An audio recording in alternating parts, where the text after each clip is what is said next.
Oh, okay. So we we had a look at the property, right? And with regards to the property, man, it's just one of those properties whereby it's in a bad shape. Like at this point, it's not. I wouldn't even say it's a house. You know, sometimes, most of the time, what happens is when you go to a property, right? When you go to a property to view, or when we start with a project, normally the guys would live in the property before, right? On this one, there's no living in this property. No matter what you do, you can't. There's not even like one room whereby you can say that okay, the guys can live in this room for now until everything becomes okay. I mean, when I was having a chat with the agent, they were rather moving towards that we're selling it as land. But remember something, like if I am buying land and I know that I'm starting off with a development, so we're erecting from foundation to the roof. In that way, you knew that you didn't have any cleaning costs. Yeah. Cleaning this property is going to be it's already money. It's going to be a lot. And remove all of the rubble. It's going to be a lot. It's already a lot. Because even with the other rooms, what I didn't saw is that there were marks whereby you could see there was fire. Now the question is that I do not want to be in a project whereby I'll just be painting or plastering over that fire, because at the end of the day we're putting the new buyers at risk. So ultimately, as much as yes, we are flipping properties and all of us want cash, but then you don't want cash in a manner whereby the safety of other people will be put at risk.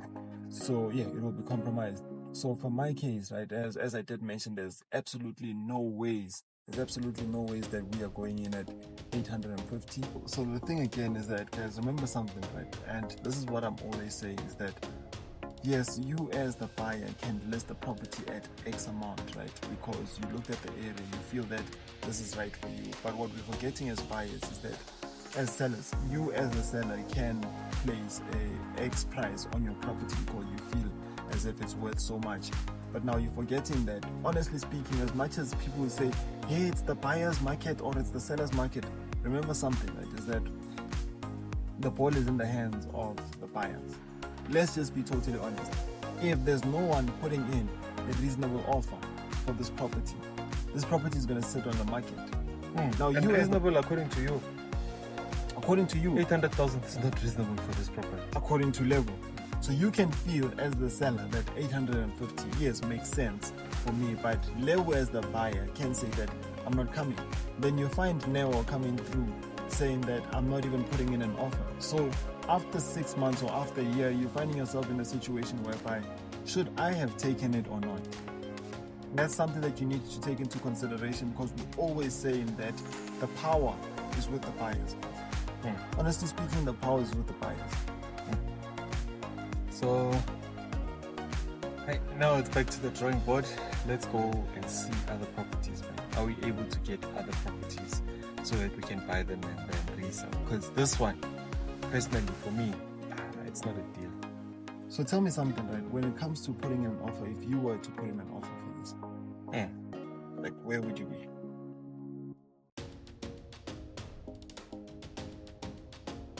Why? Looking at this property, right? This property, you're literally going to have to start it from scratch, right? You need to look at the roof. You need to look at the what do they call it in English? The top. Those planks that go in, that hold the structure of the roof, right? You need to also consider that. You need to consider now the electrical. You need to consider the plumbing, right?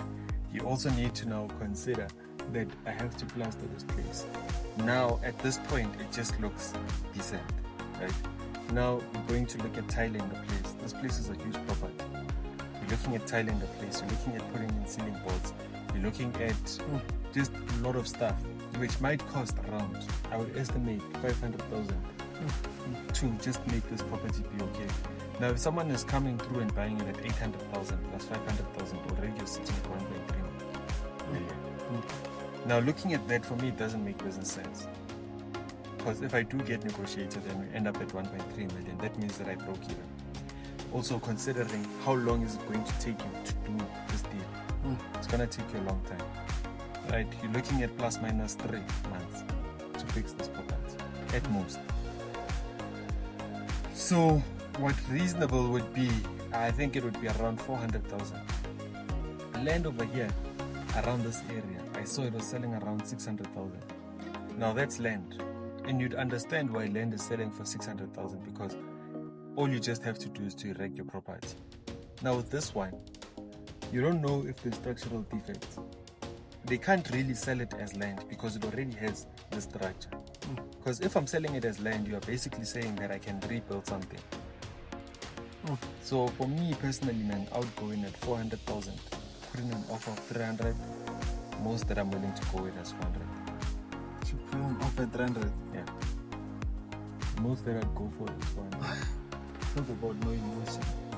Let's drive around, guys, so that we can see the area. I want a view.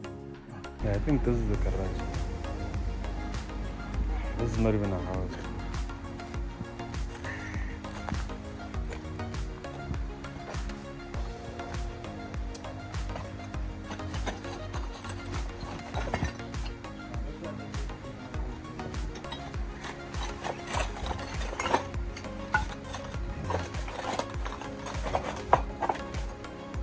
Then that over there seems as if it was the kitchen. Oh. Then that over there seems as if it was the kitchen. Oh. It's also not good.